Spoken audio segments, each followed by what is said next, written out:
Hi అండి. ఈరోజు అలసందల curry తయారు చేసే విధానం చూద్దామా. ముందుగా అలసందలు 8 గంటలు నానబెట్టేసుకోవాలి. నైట్ నానబెట్టేసుకుంటే ఇంకా బాగుంటుందండి. కుక్కర్లో అలసందలు వేసుకున్న తర్వాత అందులో ఒక బిర్యానీ ఆకు, 2 పచ్చిమిర్చి, 4 లవంగాలు, 1 బడా ఇలాచి చిదిమేసి వేసుకోవాలండి ఫ్లేవర్ కోసం. అది మీ ఆప్షన్, వేసుకున్న పర్లేదు వేసుకోపోయినా పర్లేదండి, స్కిప్ చేసేవచ్చు. అలసందలకు తగ్గట్ట అర స్పూను సాల్టు, 1 స్పూన్ ఆయిల్, అర స్పూన్ పసుపు వేసుకున్న తర్వాత దానికి తగ్గట్టు వాటర్ మనం వేసుకోవాలండి. ఇప్పుడు 2 గ్లాసులు వాటర్ వేసేసుకోవాలండి. 2 గ్లాసులు వాటర్ వేసేసుకున్న తర్వాత మనం లో ఫ్లేమ్లో కుక్కర్ మనం పెట్టేసుకుంటే 7 లేదా 8 విజిల్లు రావాలండి. నాకైతే బాగా అలసందలు ఎక్కువ టైం నానిపోయాయి కాబట్టి నేను అన్ని విజిల్లు ఉంచుకోవట్లేదండి. నాకైతే 5 విజిల్లకే ఉడికిపోయిందండి. 5 విజిల్లకే నాకు చూడండి ఎంత మెత్తగా ఉడికిపోయాయో. చేత్తో ఇలా పట్టేసుకుంటే చాలండి, మెత్తగా అయిపోతున్నాయి. అంత మెత్తగా ఉడికిపోయండి. నాకు ఎక్కువ టైం నానాయి కాబట్టి ఆ పక్కన పెట్టేసి ఒక ప్యాన్ తీసుకోవాలండి. ప్యాన్లో 4 టేబుల్స్ ఆయిల్ వేసుకోవాలి, 2 టేబుల్ గీ వేసుకోవాలి. మొత్తం గీను ఆయిల్ వేడెక్కాలండి. కలిపి వేడెక్కిన తర్వాత బాగా వేడెక్కాలి. వేడెక్కిన తర్వాత మనం జీలకర్ర ఉంటుంది కదండి, జీలకర్ర ఆయిల్ బాగా వేడెక్కిన ఆయిల్లో జీలకర్ర వేసుకుంటే మనకి జీలకర్ర చిట్లాలండి ఆయిల్లో. అలా జీలకర్ర చిట్లిన తర్వాత 4 రెమ్మలు కరివేపాకు వేసుకోవాలండి. కరివేపాకు జీలకర్ర బాగా ఫ్రై అయిన తర్వాత వెల్లుల్లి రెబ్బలు ఉంటాయి కదండి, పొట్టు తీసిన వెల్లుల్లి రెబ్బలు, అవేమొచ్చి చిన్న ముక్కలు కట్ చేసుకొని మనం ఆయిల్లో వేసుకోవాలండి. అది బాగా ఫ్రై అయిన తర్వాత 1 పచ్చిమిర్చి చిన్న ముక్కల్లాగా పచ్చిమిర్చి కట్ చేసుకొని వేసుకోవాలండి. చూడండి నేను చూపించినట్టు వేసుకున్న తర్వాత అవి బాగా ఫ్రై అయిన తర్వాత అల్లం ముక్క చిన్న ముక్కల్లాగానే కట్ చేసుకోవచ్చు, దంచేని వేసుకోవచ్చు. నేనైతే దంచేసుకుంటున్నాను. చూడండి దంచేసుకున్నాను నేను. ఆ అల్లం కూడా వేసేసిన తర్వాత బాగా ఫ్రై అవ్వాలి. ఫ్రై అయిన తర్వాత మనం ఒక మీడియం సైజ్ ఆనియన్స్ చిన్న ముక్కల్లా కట్ చేసుకుందామండి. ఆ కట్ చేసుకున్న ఆనియన్స్ ఈ ఫ్రై అయిన ఇందులో వేసేయాలండి.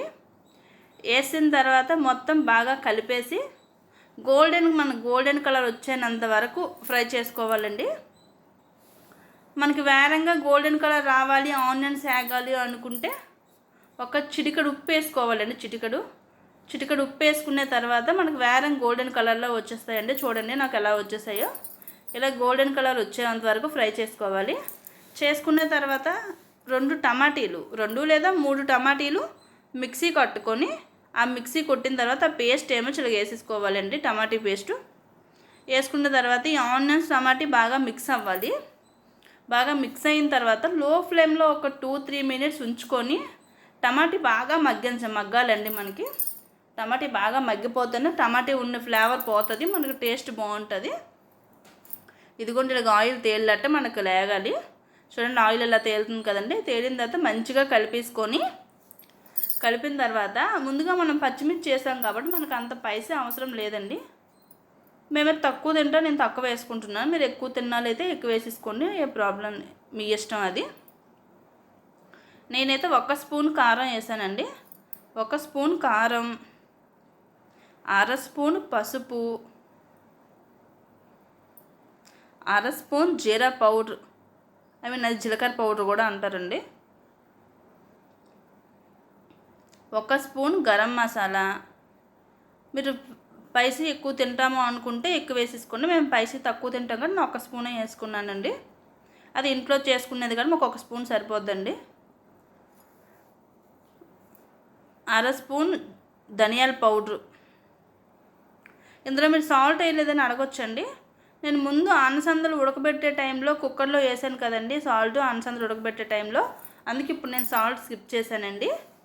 ఒకవేళ ఆ సాల్ట్ దీనికి సరిపోతే నా వేసుకోమని, సాలకపోతే లాస్ట్లో చూసి వేసుకోవచ్చు టేస్ట్ చూసి. అందుకే నేను వేసుకోవట్లేదండి. మసాలా మొత్తం ఇలా వేగిన తర్వాత చూడండి, ఇలా ఆయిల్ మీదకు తేలాలి. తేలిన తర్వాత బాగా వేగిన తర్వాత ముందుగా మనం ఉడకబెట్టుకున్న అలసందలు ఉన్నాయి కదండి, అలా వాటర్తో కలిపి అలా కుక్కర్లోని వాటర్తో కలిపి మొత్తం అలాగా ఇందులో వేసేయాలండి. వేసిన తర్వాత మొత్తం బాగా మిక్స్ చేసుకోవాలండి.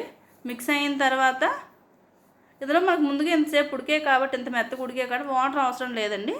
వేసుకోవాలనుకుంటే ఒక చిన్న గ్లాస్ వాటర్ వేసుకోవచ్చండి. నేను ఒక చిన్న గ్లాస్ వాటర్ వేసాను, ఎక్కువ వేయలేదండి. ఒక చిన్న గ్లాస్ వాటర్ వేసాను నేను. ఈ వాటర్ వేసిన తర్వాత బాగా కలిపేసి లో ఫ్లేమ్లో ఒక 5 minutes ఉంచుకుంటే సరిపోద్దండి. చూడండి, నాకు 5 minutesకి లో ఫ్లేమ్లో ఉంటే ఎంత బాగా ఉడుకుతుందో. హై ఫ్లేమ్లో ఉంటే ఆ మసాలా అంతా వాటికి పట్టదండి, వేరే వాటర్ ఇంకిపోయి. లో ఫ్లేమ్లో ఉండడం వల్ల చూడండి ఎంత బాగా మగ్గుతుందో.